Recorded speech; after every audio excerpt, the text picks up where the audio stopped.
ana sama xarit si yoonu tukki yi. ana sama xarit. ana sama xarit. ana sama xarit. ci yoonu tukki. Une série de théâtre radiophonique du studio Topoukat. ana sama xarit ci yoonu tukki.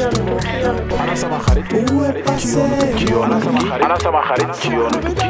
Souleymane et Abandigo. ana sama xarit. ci yoonu tukki. Where did my friend go?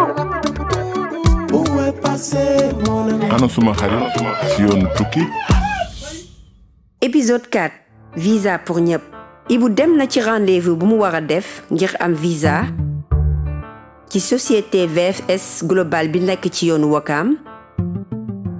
bu mu yegsee mu gis rang bu gudd lool mu dugg ci rang bi. bu mu xaaree lu ëpp benn waxtu gardien bi daf ko laaj mu won ko convocation rendez-vous bi. Bonjour. waaw jàmbaar na nga def. maa ngi fi rek naka mu. bàyyi nga am jàmm. waaye sant rek. alhamdulilah. Ndax am nga convocation buy waral sa ñëw fii tey nii si rendez-vous yi. waaw am naa ko kay lépp mat na daa mel ni. am naa convocation mii nii sama téléphone. ma wan la ko. léegi xaaral ma xool. jàmbaar maa ngi jégalu de mais jàpp naa ne fii si liste bi gisuma fi sa tur ba teg nga ko ci yoon rek. xaar ma leeral la. sëñ bi man dama soxla rendez-vous bi nii si saa si. instant yi mënul xaar ngir yàlla rek jàppale ma si. maa ngi jégalu saa waay mais ba jaaral nga ko ci banque mobile yi net yu gën a wóor ndax fii ñi fiy ñëw ñëpp ci lu wóor lañ ko teg de.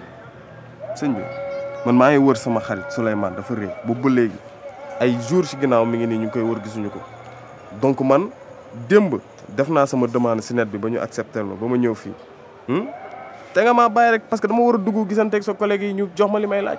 saay maa ngi jégalu mais fii yow rek waroo fi dugg am na say morom yu fi nekk pour ñëw topp seen rendez-vous pour lijjanti ko may ma nga dem xool ni nga koy régler normalement. waaye déet waay tamit saay man damay liggéey artiste laa lépp laa bàyyi fële ñëw topp di si warum sama xarit bi léegi fu ma ñëwee ñu ne ma doo dugg buntu yi ma fëgg ñu tëjal ma ko fu ma dem di tegal ma ay barrage léegi man dama mënatul comprendre quoi parce que à un moment man je me dis que man lan la li ma nekk pauvre la wala li ma nekk xale wala li ma nekk célibataire lan mooy problème bi. saay maa ngi jégalu de mais ak li nga ma wax nii ak si sa dund loolu yow la concerné dëgg la fii ñëpp am dund yu metti mais gaw ma ni nga ma wax nii boo duggee ci biir di nga am visa de maa ngi jégalu nag mais vraiment soo duggoon nii ci biir doo am dara demal nga def li ma la wax nga teg ko ci yoon maa ngi jégalu nag yàlla na la yàlla jàppale nag ci lépp looy def. waaye may ma waaye seen raay raayal yi dafa doy yéen ñëpp a yem seen raay raayal dafa doy man dama sonn waaye garaawul sax yéen a yaa xam bonne journée sa waay sa bopp rek. bi Ibou génnee foofu mer daje ak benn waay dox ñaxtu ci kaw benn banderole bu rëy dañu bind lii visa ngir ñëpp slogan yi mbooloo mi doon way dafa nuru ak lu mu dund moo tax bi mu gisee benn journaliste di waxtaan ak benn manifestant Ibou daal di jege ngir déglu ko. rendez-vous jafe na yombaleen visa yi. Vous avez décidé d'organiser un rassemblement aujourd'hui devant le centre de rendez-vous de VFS Global. Pouvez-vous nous expliquer pourquoi? Je vais répondre en wolof man Remidef laa bokk mu nekk réseau migration développement dafay boole mbootaay yu bari ci Sénégal yuy aar yelleefu tukkikat yi. On défend la liberté de circulation comme un droit universel ñu boole suñu doole ci campagne visa ngir ñëpp xeex bi nag du lu bees ci Sénégal waaye ñu ngi continuer di wax que bari na lu jaarul yoon ci dem beeg dikk bi ci bitim réew amul réciprocité moo tax tey nag ñu daal di def doxu ñaxtu dem ca université ngir yëgal ñin ñi. Au début de votre rassemblement, vous avez distribué une pétition dans la file d'attente des demandeurs de visa. Pouvez-vous nous en dire davantage?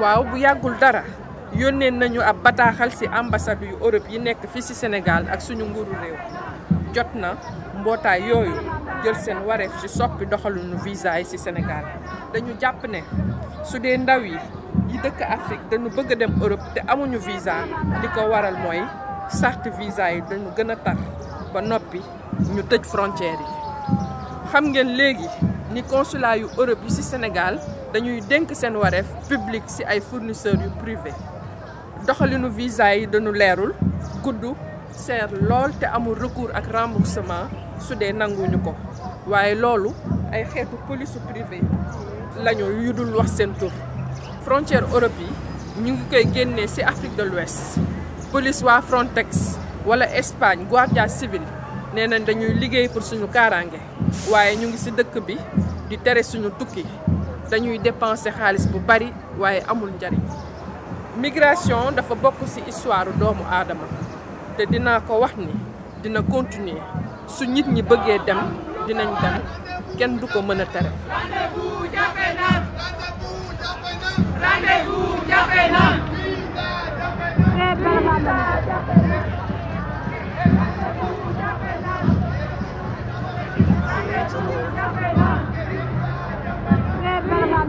Ibou xam na ni du moom kese moo jànkoonteeg jafe-jafe ñaan visa ak ay frontières yu bari yu ñu tabax ngir tere ndaw africain yi dem loolu day féexal xolam ñaxtu yooyu dañuy wane ni politique yooyu bokkuñu ci dañuy werante Ibou xalaat Souley moom tamit waru woon nangu ñu defal ko lu ñaaw lii sûrement jël na beneen yoon ngir mën a yegg ci mébétam Ibou xalaat xam na xaritam bi dem na gis passeur yi ñu yóbbu nit yi ci gaal yi occasion la am na village nappkat ci suuf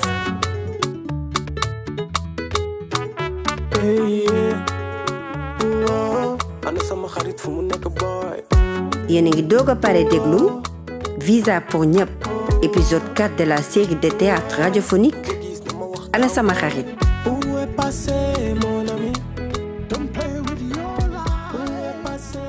une production réalisée avec le soutien de COSPE dans le cadre du projet Informant financé par l'Union européenne.